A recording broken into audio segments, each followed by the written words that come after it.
Hello and welcome to Spirit Touched. We're still talking about the Max Lucado book, Come Thirsty, because that's how he wants you to come.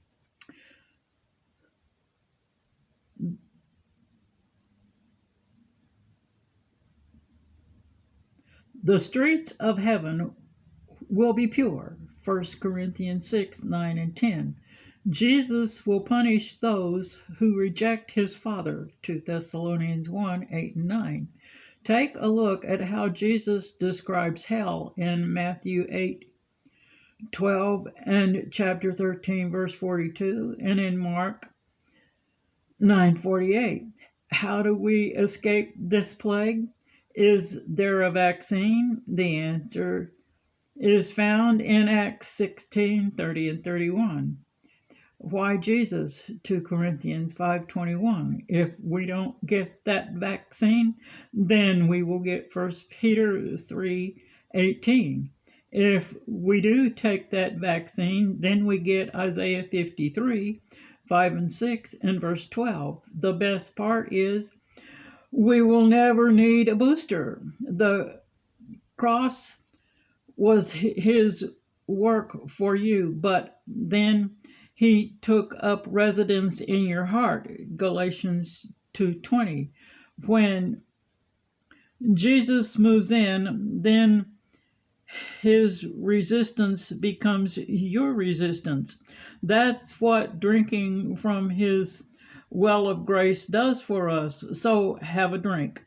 Put your trust in obeying God, not in obeying the law. Galatians 1, 6 and 7 and chapter 2, verse 16. You see, obeying the law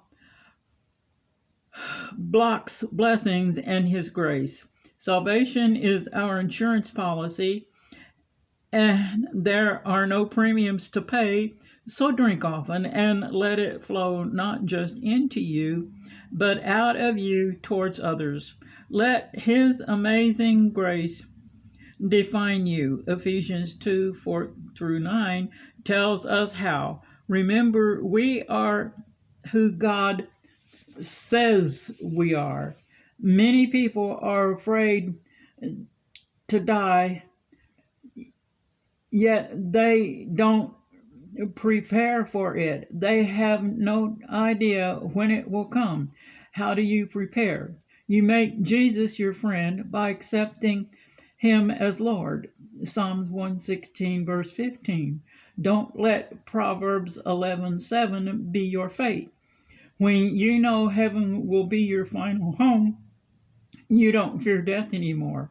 Living for Jesus is how you live with a heart headed home. Many people try to make it through this life on their own strength. Galatians 3:3. Jesus is not a jumper cable. 1 Corinthians 3:3. 1 through 3. That they plug in to the Lord, but they haven't flipped the switch of the Holy Spirit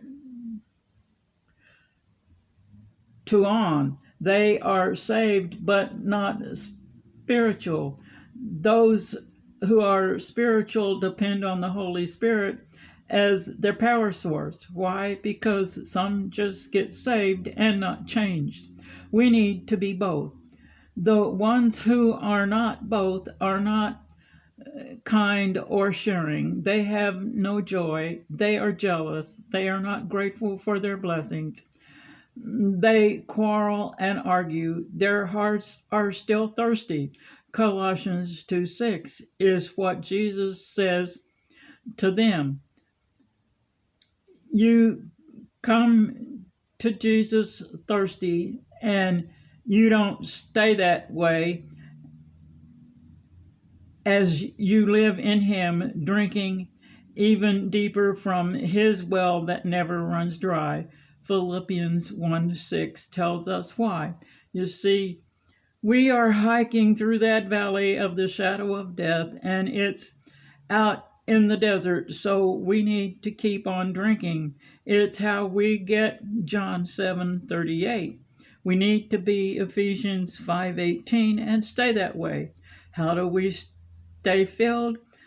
By forgiving, praying, praising, worshiping, witnessing, reading His Word daily. Yet some stay in the distillery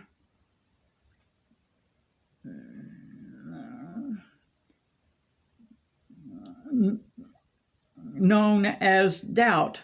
So the word they hear from the Lord is wait, Acts 1:4 and Luke 24:49.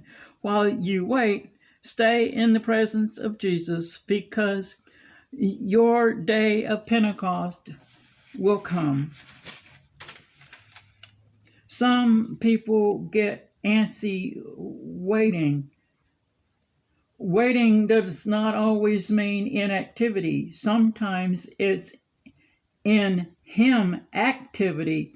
Keep watching for Him. That's how we get one of my favorite verses, Isaiah 40:31. When it comes to our fears, we need to take Psalms 119:89 to heart, because our God is the one who can and does settle things.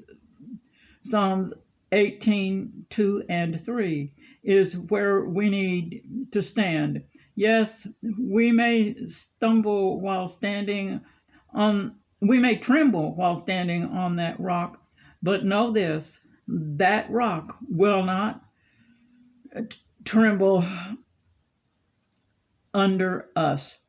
We can hold fast to 1 Peter 5:10 and 11 and not be shaken, no matter what's going on all around us in the outside world.